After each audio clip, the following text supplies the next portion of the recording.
여러분, 어떻게 이 장면이 페널티킥이 아닐 수 있을까요? 그리고 또다시 도마 위에 오른 홍명보 감독의 전술, 대체 왜 논란이 되고 있는 건지 지금부터 함께 살펴보시죠. 월드컵 8차전, 믿기 어렵겠지만 대한민국 대표팀이 또다시 궁지에 몰렸습니다.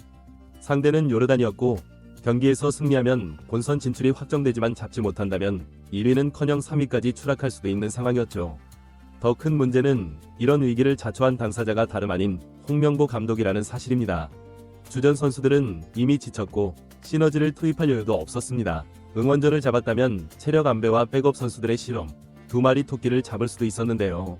이 기회를 놓친 것은 치명적이었습니다. 결국 이제는 무조건 이기는 것만이 해답이 된 상황.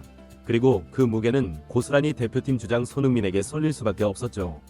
하지만 수비의 핵심 김민재가 빠지고 이강인, 백승호 같은 중원 자원도 이탈하면서 공격력마저 부진한 현재 사실상 손흥민밖에 기댈 곳이 없었습니다. 과연 손흥민은 이 약조건 속에서 이번 경기에서 어떤 모습을 보여줬을까요? 모든 시선이 손흥민의 발끝과 홍명보 감독에게로 향했습니다. 경기 초반 한국은 지난 5분 전과는 전혀 다른 모습으로 경기장을 압도했습니다. 특히 초반부터 적극적인 공세를 퍼붓는 장면에서 드디어 한국 축구가 달라졌나 라는 기대감이 들 정도였죠. 선수들의 패스 후 움직임은 빠르고 날카로웠고 중원과 전방이 유기적으로 연계되면서 공격 템포도 눈에 띄게 빨라졌습니다. 그리고 그 중심에는 역시 손흥민이 있었습니다. 이번 경기에서 손흥민은 그야말로 두 마리 토끼를 노렸는데요. 공격에서는 직접 득점을, 그리고 공이 없을 때는 전방 압박을 통해 상대의 빌드업을 무너뜨리는 역할이었습니다. 특히 이 장면, 손흥민이 상대의 공을 거의 빼앗을 뻔했던 순간이 있었죠. 키퍼는 간발의 차이로 겨우 차는데 성공했지만 이 때문에 허둥지둥 패스를 내보내다 실수를 범했고 결국 한국이 공을 가져오게 됐습니다. 이런 세련된 압박 덕분에 초반 기세를 한국이 확실히 가져올 수 있었는데요. 그런데 여기서 끝이 아니었습니다. 손흥민은 낮은 위치로 내려와 팀 빌드업을 돕기도 했고 이재성의 날카로운 패스와 황희찬의 측면 돌파가 더해지면서 한국이 공격을 주도해 나갔습니다. 좋은 흐름이 계속 이어질 수 있을까? 홍명보 감독의 전술이 이번에는 제대로 먹히는 것일까? 하는 궁금증이 커지는 시점이었는데 사실 초반 기세를 가져왔다고 해서 끝까지 안정적으로 유지할 수 있는 건 또 다른 문제였죠. 과연 이런 흐름이라면 이른 시간 한국의 득점이 터질 수 있을까요? 그 해답은 바로 손흥민의 발끝에서 나왔습니다. 이번엔 대한민국의 코너킥 상황, 키커는 손흥민이었습니다. 보통 코너킥은 단순 크로스라고 생각하기 쉽지만 손흥민은 직접 슈팅까지 노려볼 수 있는 선수죠. 그러니 요르단 수비 입장에선 머릿속이 복잡해질 수밖에 없었습니다. 과연 손흥민은 어떤 킥을 시도했을까? 이날 손흥민의 킥은 믿기 힘들 정도로 날카로웠고 이 휘어들어가는 궤적 자체가 엄청났고 결국 이재성의 발 앞에 기가 막히게 떨어지며 그대로 골망을 흔들어버렸죠. 뭐라 말로 다 표현하기 어려울 정도로 완벽한 장면이었습니다. 골이 터지자마자 경기 초반부터 한국이 앞서가기 시작했고 관중석은 물론 벤치까지 환호로 들썩였습니다. 이렇게 이른 시간에 리드를 가져온 한국, 앞으로 분위기를 계속 몰아갈 수 있을까요? 아직 경기 시간은 많이 남은 상황. 홍명보 감독이 보여줄 다음 전술 카드, 그리고 손흥민을 필두로 한 공격진이 어떤 모습을 이어나갈지가 중요했습니다.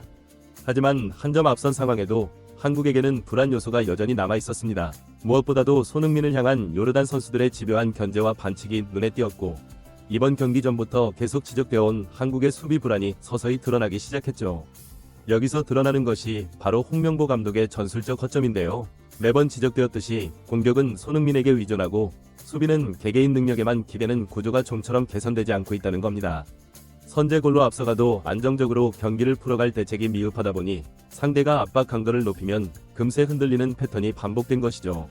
그리고 이 장면을 본 축구 팬들은 모두가 할 말을 잃고 말았습니다. 중원에서 공을 잃은 한국, 요르단의 빠른 역습이 이어졌고 조현우 키퍼가 첫 슈팅을 기적적으로 막아냈으나 곧바로 이어진 슈팅의 속수무책이었습니다. 골망이 흔들리는 순간 스코어는 동점이 되고 말았죠. 여기서도 홍명보 감독의 문제점은 선명해집니다. 리드를 지키기 위한 전술적 변화나 위기 상황에서 대처할 플랜 B가 부족하다는 지적은 이번 경기에서도 어김없이 드러났습니다. 특히 중원이 흔들릴 때 이를 안정시킬 수 있는 방법이라곤 손흥민이 내려와 해결하는 것뿐이었고 그가 집중 견제를 당할 때 대체 공격 루트가 마련되지 않아 기본적인 대안조차 없다는 것이 홍명보 감독의 가장 큰 문제였는데요. 결국 한국은 좋은 흐름을 잡고도 불안 요소를 방치한 채 시간을 보내다가 쉽게 실점을 허용해버린 셈입니다. 과연 홍명보 감독은 이 상황을 어떻게 돌파할까? 손흥민 이외의 공격을 풀어줄 카드가 더 있을까? 의문이 커지는 이 시점, 전반전을 1대1로 마치며 한국은 선택의 갈림길에 서 있었습니다. 반드시 승점 3점이 필요한 상황에서 어떤 전술 변화가 나올지 모두가 주목했죠. 하지만 후반전이 시작되고 홍명보 감독이 투입한 양민혁, 양현준, 오세훈 카드 역시 쉽게 효과를 내지 못했습니다. 요르단의 수비력은 여전히 견고했고 한국의 공격은 좀처럼 날이 서지 않았죠. 그리고 이어지는 이번 경기 최대의 논란 장면, 후반 중반 한국의 공격 상황에서 요르단 수비수가 마치 농구 블로킹을 하듯 공을 걷어낸 순간이 있었는데요. 직전에 손흥민이 측면 돌파 후 날카로운 크로스를 올렸고 이어진 서령혁의 크로스 역시 문전 깊숙이 파고들며 상대 수비를 흔들어 놓는 듯했으나 요르단 수비수는 공을 마치 파리채로 때려내듯 막아냈습니다. 그러나 심판의 반응은 의외로 담담했죠. 페널티킥 선언 없이 경기가 그대로 진행된 겁니다. 그렇게 한국은 결정적 득점 기회를 놓쳐버렸고 후반전 주도권도 애매하게 흘러가기 시작했죠. 경기가 막바지로 치달을수록 이대로 비기거나 혹은 역전까지 허용하는 건 아닐까 하는 불안감이 경기장에 감돌았습니다. 한국이 원하는 결과, 즉 승점 3점을 얻으려면 더 과감한 무언가가 필요해 보였는데요.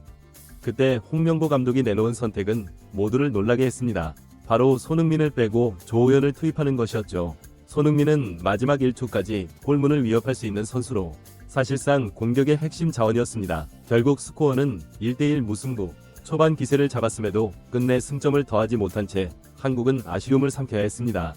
이번 경기로 다시 한번 드러난 건 홍명보 감독의 전술적 한계였습니다. 승점이 절실한 상황에서 핵심 에이스를 빼버리는 선택, 대체 자원과의 연계까지 고려하지 않은 교체 카드가 결국 승부처에서 힘을 발휘하지 못한 것이었죠. 이날 홍명보 감독은 교체 카드로 전술을 바꾸기보다 그냥 선수 갈아 끼우기에 그치는 모습을 보이면서 후반전에는 더 무기력한 상황에서 경기가 마무리되었다는 비판을 받고 있는데요. 이에 대한 여러분의 생각은 어떠신가요? 댓글로 생각을 남겨주세요. 이상 발뉴스였습니다. 부디 한국 축구가 더 나은 방향으로 개선되길 바라며 오늘 영상은 여기서 마치겠습니다.